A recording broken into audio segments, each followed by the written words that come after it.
Abby Morgan, a single mum in Nevada, nearly lost her son to illness while facing financial ruin. A desperate plea for help and her relentless fight led to a community miracle, saving her son and giving her a fresh start with a new purpose in life.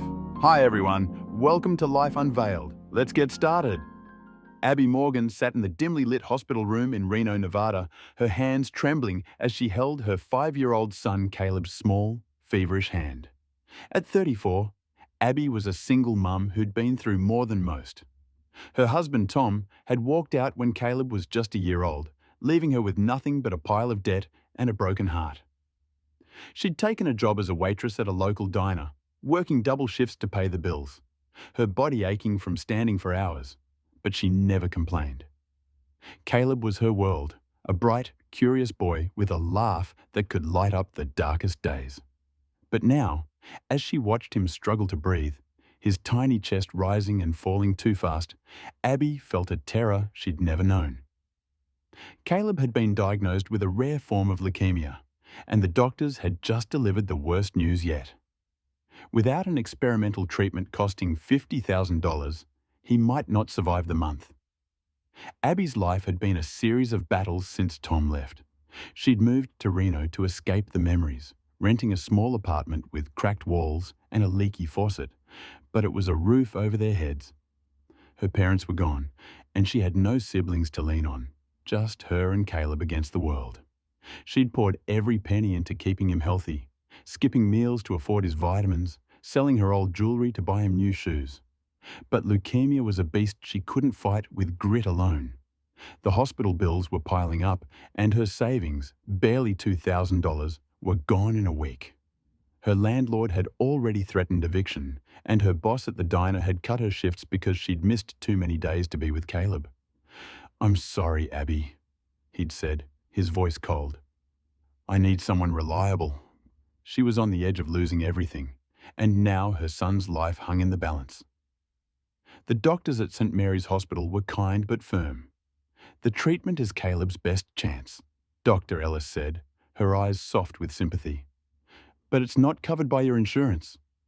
Abby nodded, her throat tight, unable to speak. She spent that night in the hospital chair, Caleb asleep beside her, his small body hooked to an IV. She couldn't afford the treatment, but she couldn't lose him either. At 3 a.m., desperate and out of options, she did something she'd never done before. She posted on a local community Facebook group, her fingers shaking as she typed, "My son Caleb is dying. I need $50,000 for his treatment. I'm begging for help. Please." She attached a photo of Caleb smiling, his big blue eyes sparkling, a Superman cape around his shoulders from last Halloween. Then she pressed post, her heart pounding, feeling like she'd just stripped herself bare to the world. The next morning, Abby woke to a flood of notifications. Her post had gone viral in Reno, shared hundreds of times overnight. Strangers commented with prayers and well wishes, but more importantly, donations started trickling in. $5, $10, $20 at a time. A local news station picked up the story, and by noon, a reporter was at the hospital, interviewing Abby as she sat by Caleb's bedside, her voice trembling as she spoke. "He's my everything," she said, tears streaming down her face. "I'll do anything to save him." The story aired that evening, and the donations skyrocketed. A local businessman, Mr. Harold Tate, saw the broadcast and pledged $20,000, saying, "No mother should lose her child like this." A group of high school students started a bake sale, raising $1,500 in a single day. Even Abby's landlord, who'd been so harsh, showed up with $200 and an apology, his eyes wet as he said, "I didn't know, Abby. I'm so sorry." But the tension didn't ease yet. Caleb's condition worsened, his fever spiking dangerously, and the doctors warned Abby they were running out of time. "We need to start the treatment in 48 hours, or it might be too late," Dr. Ellis said, her voice urgent. Abby's heart raced as she checked the fundraising page, $42,000. They were so close, but not there yet. She spent the next day calling everyone she knew, her voice hoarse as she begged for help, her hands shaking as she refreshed the page every few minutes. Friends she hadn't spoken to in years donated what they could, and strangers left messages of hope. Keep fighting, Abby. Caleb's a warrior. With just hours to spare, a local church held an emergency fundraiser, collecting the final $8,000 needed.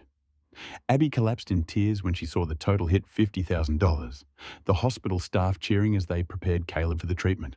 The treatment was grueling. Caleb spent weeks in the hospital, his small body fighting through the side effects: nausea, fatigue, hair loss. Abby never left his side, sleeping in a chair, holding his hand through every procedure, whispering stories about Superman to keep his spirits up. "You're my hero, baby," she'd say, kissing his forehead, her voice steady even when her heart was breaking. Slowly, miraculously, Caleb started to improve. His fever broke, his energy returned, and one morning he looked at Abby with a weak smile and said, "Mommy, can I have ice cream?" It was the first time he'd asked for food in weeks, and Abby laughed through her tears, running to the hospital cafeteria to get him a vanilla cone. As Caleb recovered, Abby's life began to transform. The community didn't stop at saving her son, they rallied to help her rebuild. A local restaurant owner, Mrs. Clara Nguyen, heard Abby's story and offered her a job as a manager with better pay and flexible hours so she could be with Caleb. "You're a fighter," Mrs. Nguyen said, her voice warm. "I need someone like you on my team." A group of volunteers fixed up Abby's apartment, repairing the leaks and painting the walls a bright blue, Caleb's favourite colour. And Mr. Tate, the businessman who donated $20,000, connected Abby with a non-profit that helped single parents, giving her access to financial counselling and a small grant to get back on her feet. Abby also found a new purpose. Inspired by the kindness she'd received, she started volunteering at the hospital, supporting other parents whose children were battling illness. She'd bring them coffee, sit with them during long nights, and share Caleb's story, her voice steady as she said, "There's hope. Don't give up." Caleb, now 6 and in remission, would sometimes come with her, wearing his Superman cape, his laughter a reminder of what they'd fought for. Abby's journey had been a roller coaster of fear and hope, but it ended with a family stronger than ever, a community that became her extended family, and a future brighter than she'd ever imagined. Abby and Caleb emerged from their ordeal stronger, surrounded by a community that became their family. With a new job, a renewed home, and a purpose in helping others, Abby turned her darkest days into a beacon of hope, proving that even in the face of despair, love and kindness can create miracles. If you enjoyed the story, drop a like and subscribe for more tales like this. Hit the bell, and we'll catch you in the next one.